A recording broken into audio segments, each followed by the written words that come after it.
Assalamualaikum warahmatullahi wabarakatuh. Perkenalkan, nama saya Tubagus Fahmi Bayhaqi. Di sini saya ingin menganalisis performa nilai pasar player FIFA dari dataset yang saya cari. Dataset ini merupakan rekaman jejak performa dan valuasi pemain sepak bola FIFA dari berbagai klub elit dunia. Data mencakup statistik teknis seperti rating, gol, assist, serta performa komersial seperti nilai pasar, value, dan resiko transfer masing-masing pemain. Tujuannya yaitu mengidentifikasi posisi dan klaster pemain yang paling mahal, yang paling bernilai, menemukan hubungan antara usia, rating, dan nilai pasar, menganalisis profil resiko transfer pemain berdasarkan data performa, mengetahui distribusi pemain berdasarkan kebangsaan dan klub, dan memberikan insight terstrategi untuk keputusan rekrutmen tim. Oke. Di sini ada data understanding, mendeskripsikan dataset pemain FIFA, yaitu di sini ada baris data pemain, yaitu totalnya 2.800. Di kolom atribut totalnya 16 dan rentan usia di 17 hingga 39. Di dalam dataset ini terdapat player ID, player name, age, nationality, club, position, dan overall rating, potential rating, match player, goal, assist, market value million euro, dan transfer list pemain dan transfer list level. Oke, di sini adalah visualisasi Excel berbentuk SLS yang data set yang saya akan analisis. Di sini terdapat player name, age, nationality, club, positioning, overall rating, potential rating, match player, goal, assist, match value, match player, market value million euro, contact year, slip, injury prone, transfer risk level. Oke, di sini ada sebuah pertanyaan. Untuk menganalisis sebuah dataset ini kita membutuhkan pertanyaan, dan yang pertama yaitu pertanyaan pertama, posisi pemain mana yang memiliki nilai pasar rata-rata tertinggi pada setiap klub? Posisi mana? Dan yang kedua, klub mana yang memiliki total gol dan assist tertinggi? Dan yang ketiga, bagaimana distribusi resiko transfer pemain pada setiap klub? Dan yang keempat, apakah terdapat hubungan antara overall rating dan nilai pasar pemain? Dan yang kelima, posisi pemain apa yang paling banyak mencetak gol masing-masing negara?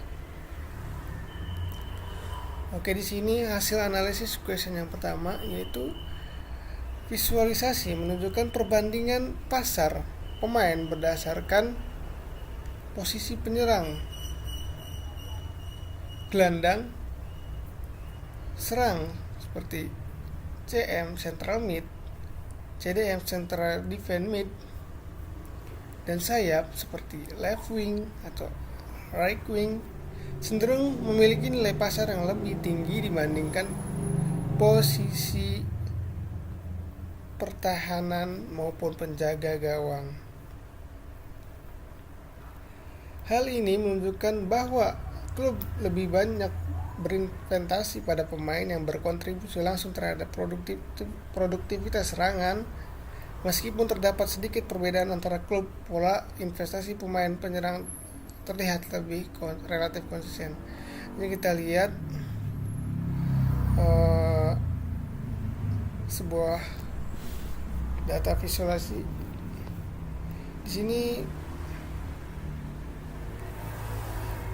di Bayern Munchen terdapat left back 5.459, dan rata-rata juga pemain left wing dan striker di sini sangat kecil ya dibandingkan dengan dibandingkan dengan Manchester City. Di sini left striker, left wing, di sini sangat tinggi cetak gol, apalagi di Juventus. Di sini produktivitas lini serang di Juventus sangat tinggi, itu mencapai nilai pasarnya 5.128 euro. Itu sangat tinggi pemain-pemain di sana.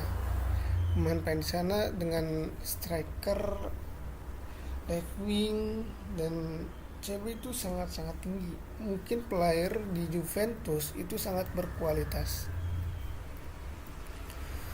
Oke, lanjut. Yang ke hasil analisis question yang kedua.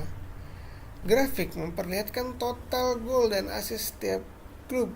Juventus memiliki jumlah gol paling tinggi, sedangkan Liverpool unggul dalam jumlah assist. Bayern Munchen dan Manchester City juga menunjukkan performa ofensif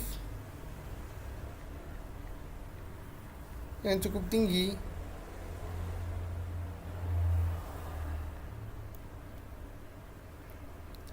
Perbedaan gol dan assist menunjukkan gaya bermain masing-masing klub.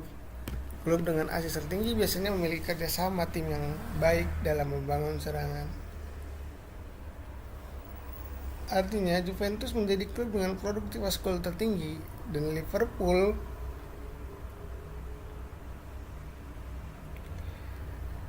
memiliki distribusi assist yang sangat baik. Gol dan assist menunjukkan efektivitas lini serang klub. Jadi jika gol itu memiliki gol dan assist yang lebih tinggi, memiliki cenderung lini serang yang sangat bagus dan konsisten, dia jago-jago.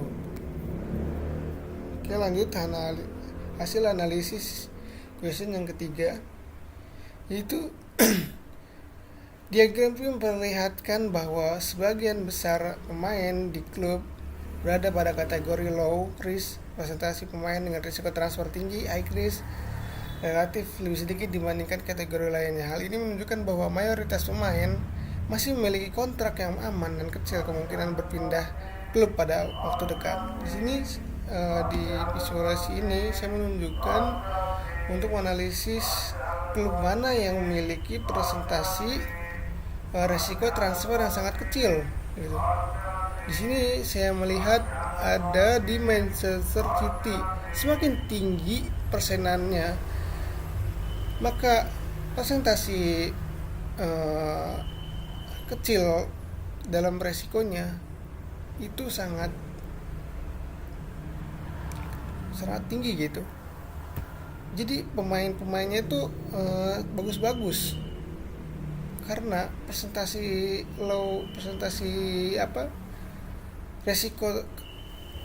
resiko kecilnya itu memiliki pemain yang sangat buruk itu kecil gitu. Paham nggak? Oke, di sini lanjut hasil analisis question yang keempat. Scatter plot menunjukkan hubungan positif antara overall rating dan market value. Pemain dengan rating yang lebih tinggi umumnya memiliki nilai pasar yang lebih besar. Namun terdapat beberapa dengan rating hampir sama tapi memiliki nilai pasar yang berbeda. Hal ini mengindikasikan bahwa nilai pasar tidak hanya dipengaruhi oleh rating tapi juga umur, posisi kontrak, performa dan popularitas pemain. Di sini kita lihat terdapat di sini ingin statistik pemain. Kita ingin mencari pemain yang ingin kita masukkan ke dalam klub yang kita inginkan. Kita bisa nyari di sini. Mungkin ini udah dicari. Di sini ada player bernama 1056 dengan posisi LB. Kita ingin mencari left back ya. Di sini dengan overrating yang sangat tinggi 91. Dengan gol dia mencetak gol itu 24 dengan market value yang sangat sedang 88 euro dengan overall rating 91. Itu sangat menguntungkan bagi kita untuk mengambil player ini.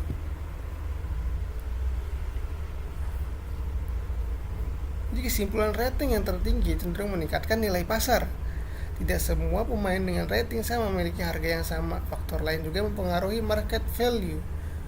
Artinya overall rating yang tinggi mungkin bisa dari banyak player yang titik-titik ini, player lain ini dengan overall rating 91 atau 88 itu kan tinggi ya. Bisa jadi harga market value-nya bisa nyampe 100 euro atau lebih gitu. Oke, lanjut ke hasil analisis yang kelima. Grafik menunjukkan distribusi gol berdasarkan posisi di setiap negara. Posisi striker menjadi penyumbang gol terbesar di hampir seluruh negara seperti Inggris, Spanyol, Jerman, dan sementara itu posisi bertahan seperti CB maupun RB memiliki jumlah gol yang jauh lebih sedikit karena fokus utamanya adalah menjaga pertahanan. Betul. Di sini kita bisa lihat posisi pencetak gol terbanyak dari negaranya. Ya betul, karena back itu menjaga gawang gitu. Di sini terbanyak di setiap negara itu ada paling gede itu di left wing di England, dan di Prancis juga sama di left wing di Prancis sekitar 1029,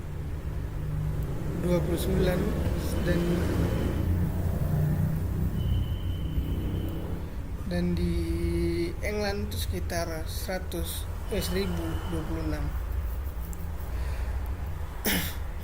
Oke, mungkin kesimpulannya, berdasarkan hasil visualisasi dapat disimpulkan bahwa pemain pada posisi penyerang memiliki nilai pasar paling tinggi. Yang kedua, Juventus menghasilkan total gol paling banyak, sedangkan Liverpool unggul dalam assist. Dan ketiga, mayoritas pemain berada pada kategori resiko transfer rendah sehingga stabilitas klub cukup baik. Dan yang keempat, overall rating memiliki hubungan positif terhadap nilai pasar pemain walaupun bukan satu-satunya faktor penentu. Dan yang kelima, posisi striker menjadi pencetak gol terbanyak di hampir seluruh negara yang dianalisis. Penjelasan ini sudah menggunakan gaya akademis dan sesuai untuk dipresentasikan pada bagian business understanding atau visualisasi analis dalam proyek table. Oke, terima kasih. Cukup sekian dari saya. Wassalamualaikum warahmatullahi wabarakatuh.